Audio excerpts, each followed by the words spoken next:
आज के इस वीडियो में जो चीज़ मैं आपको बताने वाला हूँ वो आपके चार्ट रीडिंग को नेक्स्ट लेवल पे लेके जाने वाला है। चार्ट रीडिंग की ये जो सीरीज चल रही है इसमें ये मेरा लास्ट वीडियो है और इस लास्ट वीडियो में जो चीज़ मैं आपको बताने वाला हूँ वो आपको एक अलग कैटेगरी में ले जाके खड़ा कर देगा कि आप चार्ट को किस तरह से देखते हो, किस तरह से आप चार्ट ट्रेडिंग करते हो। So hello everyone, this is Satpal and you are watching option seller. और तैयार हो जाइए एक बहुत ही शानदार वीडियो के लिए, क्योंकि आज के इस वीडियो में जो चीज़ मैं आपको बताने वाला हूँ वो मैं नॉर्मली डिस्कस नहीं करता हूँ। आज मैं आपको चार्ट ट्रेडिंग की एक बहुत तगड़ी टेक्निक देने वाला हूँ।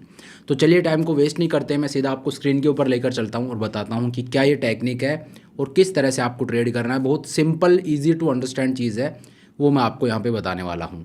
तो चलिए अब स्क्रीन के ऊपर चलते हैं। लेकिन हाँ, स्क्रीन पर जाने से पहले मैं आपको बता दूँ, अगर आपने अभी तक अपने टेलीग्राम चैनल को ज्वाइन नहीं किया है तो नीचे डिस्क्रिप्शन में आपको लिंक मिल जाएगा।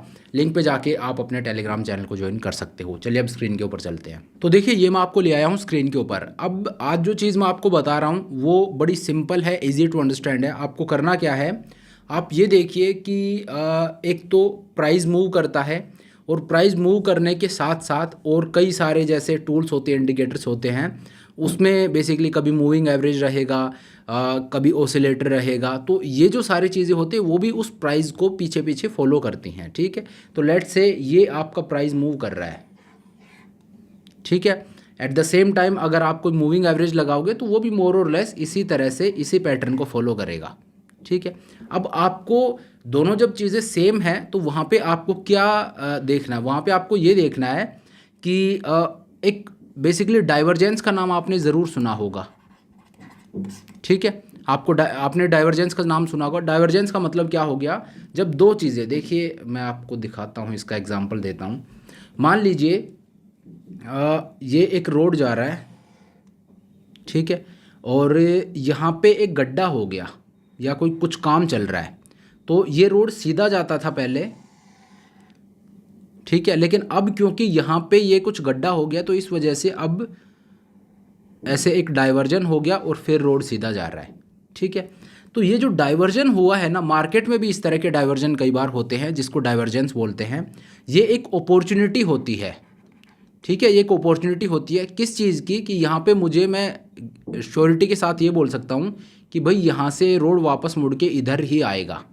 ठीक है, तो जब प्राइस इस तरह से मूव कर रहा है, मान लीजिए प्राइस इस तरह से मूव कर रहा है और वो डाइवर्ज हो जाता है अपने पाथ से, वो अपने पाथ से मान लीजिए उसको जाना ऊपर है लेकिन नीचे आ गया, so there is an opportunity कि यहाँ पे मैं बाई कर सकता हूँ। क्यों? क्योंकि इसका जो एक्चुअल पाथ ये था और ये वापस यहाँ पे जाएगा और फिर अपना मूव चालू करेगा।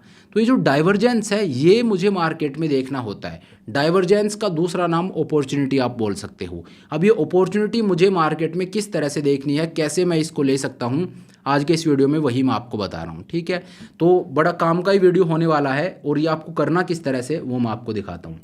चलिए यहाँ पे देखिए, मैंने निफ्टी का चार्ट लगा रखा है। ठीक है, अब यहाँ पे आपको करना क्या है, और दूसरी चीज़ क्या है कि डाइवर्जेंस, तो मान लीजिए आपने डाइवर्जेंस देख भी लिया कि यार ये एक डाइवर्जेंस है, एक अपॉर्चुनिटी, यहाँ पे मैं सेल कर दूँ, लेकिन एट द सेम टाइम आपको कभी भी एक चीज़ के ऊपर विश्वास नहीं करना चाहिए, एक दूसरी चीज़ ज़रूर होनी चाहिए जो उसको कंफर्म करे। तो कंफर्मेशन के साथ हमें करना है, हमें ये नहीं कि अजम्पशन के उस पर नहीं करना, हमें प्रिडिक्ट नहीं करना है, हम कंफर्मेशन के साथ काम करेंगे। तो दोनों चीज़ मैं कैसे करूँगा, यहाँ मैंने निफ्टी का चार्ट लगा रखा है। ठीक है, अब इस चार्ट में अगर आप देखोगे तो एक इंडिकेटर मैं लगा लेता हूँ। ये जो इंडिकेटर है, ये जैसा कि मैंने आपको बताया था, ये पेड इंडिकेटर्स है जो यहाँ पे मुझे देखने को मिलते हैं। जो धन का RSI स्ट्रेंथ एंड मोमेंटम है, ये इंडिकेटर मैं यहाँ पे लगा रहा हूँ। अब यहाँ पे आप देखिए, इसमें ये नॉर्मल जो RSI होता है वो इंडिकेटर नहीं है। यहाँ पे आपको अगर मैं थोड़ा जूम इन करूँ, यहाँ पे अगर आप देखोगे तो this is not the normal RSI indicator जो वो दिखता है। इस इंडिकेटर में एक और चीज़ आपको दिख रही है, यहाँ पे ये जो दो लाइन्स आपको दिख रही है, ये बेसिकली एक्सपोनेंशियल और वेटेड जो मूविंग एवरेज है उनका क्रॉसओवर बेसिकली आपको दिख रहा है, दोनों वहाँ पे प्लॉटेड है। ठीक है, तो ये एज ए कन्फर्मेशन काम करेगा, कन्फर्मेशन टूल है ये। अब इसमें करना क्या है, सबसे पहले आप देखिए डाइवर्जेंस। डाइवर्जेंस कैसे ढूंढोगे, डाइवर्जेंस ढूंढने का मतलब ये हो गया कि जहाँ पे प्राइस ऊपर जा रहा है प्लस ये जो पीक्स बन रहे हैं ये नीचे बन रहे हैं, या प्राइस नीचे आ रहा है और पीक्स हैं वो ऊपर बन रहे हैं, तो एक डाइवर्जेंस वहाँ पे क्रिएट हो रहा है। तो वो बेसिकली मुझे देखना है। अगर मैं देखूँ यहाँ पे अगर मैं आपको दिखाऊँ तो ये पॉइंट देखिए, यहाँ पे मार्केट जो है वो यहाँ पे है, ये लो बनाया है, ठीक है, और इस लो के ऊपर और RSI है वो यहाँ पे है, ठीक है। एट द सेम टाइम अगर मैं थोड़ा आगे आऊँ तो इससे नीचे जाके और ये लो बन रखा है, ठीक है, लेकिन यहाँ पे RSI है वो ऊपर है, यहाँ पे RSI है वो यहाँ पे था, और जबकि यहाँ पे देखिए ये आपको विजिबली दिख रहा होगा, यहाँ पे आप विजिबली देखिए, यहाँ से प्राइस जो है वो तो नीचे आया है, लेकिन यहाँ से RSI है वो ऊपर गया है, तो ये एक डाइवर्जेंस हो गया, ठीक है। और उसके बाद आप देखिए प्राइस किस तरह से ऊपर गया है। दूसरी चीज़, अगर और आगे मैं चल के देखूँ, कोई और एग्जांपल आपको दिखाऊँ, पीक बोल रहा हूँ मैं, ये बॉटम देखिए कि यहाँ पे बना है, ठीक है, एक ये बॉटम है और एक ये बॉटम है, इनमें से कौन सा बॉटम नीचे है? ये वाला बॉटम है, ये इससे नीचे है, तो यहाँ पे ये ऊपर है प्लस ये जो है ये नीचे है। लेकिन अगर मैं प्राइस को देखूँ तो ये जो बॉटम जब बना तब प्राइस का लो यहाँ पे था, ठीक है, और जब ये बॉटम बना तब प्राइस का लो यहाँ पे था। तो अगर मैं RSI पे जाके देखूँ तो ये बॉटम ऊपर है और ये बॉटम नीचे है, लेकिन प्राइस पे जाके देखूँ तो उल्टा है, जहाँ बॉटम नीचे है वहाँ पे प्राइस ऊपर है, और जहाँ बॉटम थोड़ा ऊपर है वहाँ प्राइस नीचे है। तो यहाँ पे अगर मैं एक लाइन ड्रॉ करूँगा तो वो लाइन नीचे से ऊपर की तरफ जाएगी, और यहाँ पे एक लाइन ड्रॉ करूँगा तो वो लाइन ऊपर से और नीचे की तरफ जाएगी।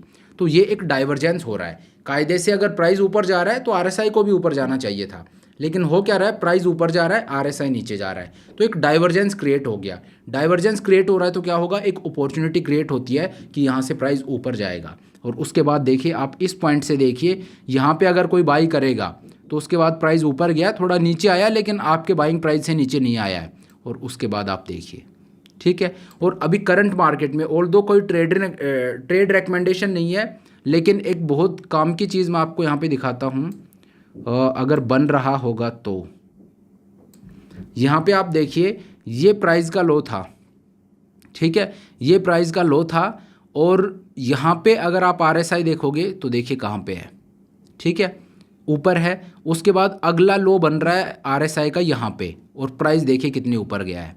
मतलब यहाँ से इस लो से और इस लो पे मैं लाइन ड्रॉ करूँगा तो काफ़ी शार्प एक अपमूव वाली लाइन होगी, लेकिन इस लो से और इस लो पे RSI पे ड्रॉ करूँगा तो ये नीचे की तरफ है। मतलब प्राइस तो ऊपर जा रहा है, लेकिन RSI है वो नीचे आया है, और यहाँ से प्राइस को ऊपर जाना चाहिए, और it is going up, but ये अगले कुछ दिनों में दिख भी जाएगा, ठीक है। तो इस तरह से चीज़ें हैं वो वर्क करती हैं। लेकिन अब डाइवर्जेंस तो मैंने देख लिया, क्या इस पे ट्रस्ट करके और मैं ट्रेड ले लूँ? क्या यहाँ पे मुझे बाई कर लेना चाहिए? नहीं। इसमें होता क्या है, अगर आप नॉर्मल RSI देख रहे हो तो आप इतना ही देख सकते हो, लेकिन एज आई सेड कि ये अगर आप कोई टूल यूज़ कर रहे हो तो ऐसे टूल यूज़ कीजिए जो वाइडली लोग यूज़ नहीं कर रहे हैं, जिसमें थोड़ी एक्सक्लूसिविटी हो। तो यहाँ पे अगर आप देखोगे तो आपने जब एक बार डाइवर्जेंस को पहचान लिया, डाइवर्जेंस को जब आपने आइडेंटिफाई कर लिया, उसके बाद आपको क्या देखना है, जैसे इस केस में आप देखोगे तो ये एक डाइवर्जेंस है, यहाँ से और यहाँ ऊपर जा रहा है प्राइस, जबकि ये नीचे आ रहा है, ठीक है। तो डाइवर्जेंस स्पॉट हो गया। उसके बाद मुझे क्या करना है, जो ये वेटेड और एक्सपोनेंशियल मूविंग एवरेज हैं, इनका क्रॉसओवर आप देखिए, यहाँ पे इस लेवल पे क्रॉसओवर हो रहा है, मैं इस कैंडल के ऊपर बाई करूँगा, ठीक है। ये कन्फर्मेशन है कि डाइवर्जेंस होने के बाद क्रॉसओवर भी नीचे से ऊपर की तरफ होना चाहिए। जब वो क्रॉस हो रहा है देन उसके बाद मैं बाई करूँगा, मैं इस कैंडल पे बाई करूँगा, ठीक है। इससे आगे अगर मैं देखूँ, जैसे ये एक डाइवर्जेंस था, ठीक है, ये एक डाइवर्जेंस था, और इस डाइवर्जेंस के बाद क्रॉसओवर अगर आप देखोगे, थोड़ा बड़ा मैं करता हूँ ताकि आपको अच्छे से दिखे, यहाँ पे ध्यान से देखिए, ये एक रेड लाइन है और एक नीचे एक पतली सी ग्रीन लाइन है, ये क्रॉसओवर हो रहा है, तो मैं इस डाइवर्जेंस पे बाई नहीं करूँगा, मैं इस कैंडल, डाइवर्जेंस तो इस कैंडल पे हो रहा है, मैं यहाँ पे बाई नहीं करूँगा। मैं कहाँ बाई करूँगा, मैं बाई करूँगा इस कन्फर्मेशन के बाद। और ये कन्फर्मेशन कहाँ पे हो रहा है, ये कन्फर्मेशन हो रहा है इस ग्रीन कैंडल पे, मैं यहाँ पे बाई करूँगा, ठीक है। तो सबसे पहले आपको क्या करना है, इसी तरह से आप कहीं पे भी देख लीजिए, आप मुझे बताइए, मैं वहीं पे आपको दिखा दूँगा। अगर यहाँ पे हम लोग देखें तो ये लो था प्राइस का, ठीक है, और ये लो जो है ये RSI का लो है, तो यहाँ पे एक डाइवर्जेंस बन रहा है, प्राइस नीचे से ऊपर गया है लेकिन RSI ऊपर से नीचे आया है, ठीक है। तो डाइवर्जेंस तो मेरा यहाँ पे बना है, इस रेड कैंडल के ऊपर डाइवर्जेंस बना है, लेकिन मैं बाई कब करूँगा, कन्फर्मेशन के बाद। कन्फर्मेशन कहाँ पे हो रहा है, कन्फर्मेशन अगर आप देखोगे तो कन्फर्मेशन देखिए यहाँ पे क्रॉसओवर हो रहा है ना, ये कौन से कैंडल पे है, इस ग्रीन कैंडल पे, मैं यहाँ पे बाई करूँगा, ठीक है। तो इस तरह से आपको यूज़ करना है। RSI को यूज़ कीजिए। ये इंडिकेटर अगर आप लगाते हो, ये धन पे आपको मिल जाएगा, RSI स्ट्रेंथ एंड मोमेंटम। तो इसमें आपको ये जो ऑसिलेटर है, जो क्रॉसओवर आपको दिख रहा है, ये भी दिख जाएगा, प्लस जो डाइवर्जेंस RSI का, वो भी दोनों एक में ही आपको दिख जाएंगे। तो ये अगर आप लगाते हो तो आपको सबसे पहले क्या करना है, पहले डाइवर्जेंस ढूंढना है, और डाइवर्जेंस ढूंढने के बाद आपको क्रॉसओवर देखना है। अगर दोनों आपको वहाँ पे देखने को मिल रहे हैं, you are good to go. तो इस तरह से आप कर सकते हो। और इसमें कुछ ऐसा रॉकेट साइंस नहीं बताया मैंने, काफ़ी सिंपल वे में और इजी टू अंडरस्टैंड चीज़ बताई है, काफ़ी सिंपल नेचर की चीज़ है। पहले डाइवर्जेंस देखिए, इजीली आप देख सकते हो, देन उसके बाद में आपको जो क्रॉस ओवर है वो देखना है, और अगर दोनों आपको दिख रहे हैं, दोनों हो गए हैं, तो वहाँ पे हम लोग ट्रेड ले सकते हैं। तो इस तरह से हम चार्ट ट्रेडिंग है वो कर सकते हैं। ये लास्ट वीडियो था अपने जो चार्ट ट्रेडिंग सीरीज़ है उसका। तो चलिए, thank you so much for watching the video. और हाँ, एक बार फिर से मैं आपको याद दिला दूँ, अगर आपने टेलीग्राम चैनल ज्वाइन नहीं किया है तो टेलीग्राम चैनल उसको ज्वाइन कर सकते हो, नीचे लिंक आपको डिस्क्रिप्शन में मिल जाएगा। और ये जो प्लेटफॉर्म है ये धन का है, अगर आप चाहो तो इसका भी लिंक मैं नीचे दे दूंगा। चलिए, thank you so much for watching the video. I hope ये वीडियो आपको पसंद आया होगा। अगर वीडियो अच्छा लगा तो मेक श्योर आप वीडियो को लाइक करें, चैनल को सब्सक्राइब करें। This is Satpal signing off.